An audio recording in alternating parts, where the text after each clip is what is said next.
Bowler number 17 ले बल गर्दैछन्।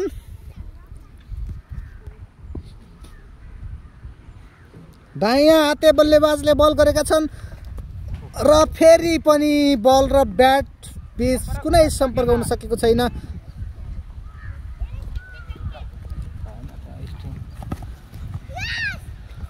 अझै पनि कुनै रन लिन नसकेको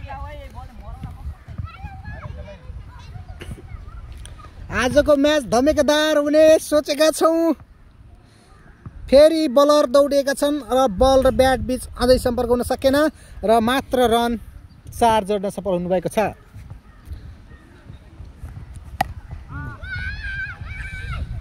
र अहिले चाहिँ ब्याट्स बलरले आफ्नो इजी क्याचलाई ड्रप गर्न पुगेका छन्। उनलाई हार्दिक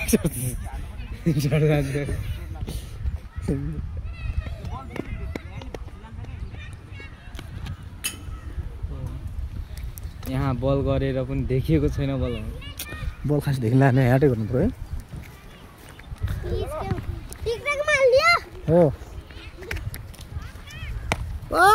चौका सफल हुनुभएको छ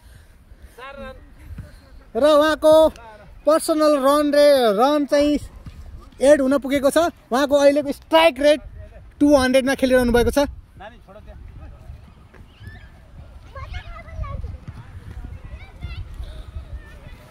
बलर र ब्याट बीच सम्पर्क हुन सकेन।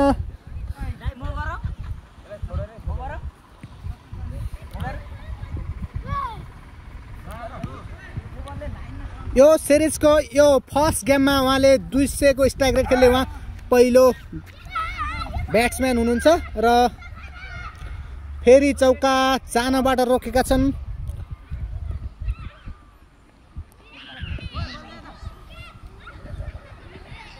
बलरले बल प्रहार गरे तर ब्याट्समा चाहिँ राम्रो कनेक्सन हुन सकेको छैन र ब्याट्सम्यानले टाउको कुनाउँदै हुनुहुन्छ।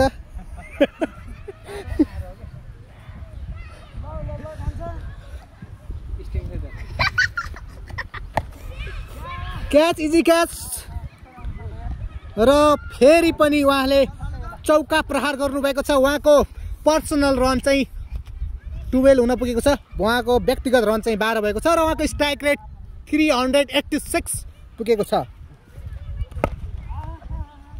र फेरि पनि बाउन्ड्री लाग्नबाट बचाएका छन्। बाउन्ड्री नै हो ल माफ गर्नु होला, बाउन्ड्री नै हो अरे। यही खेलौँ त नि।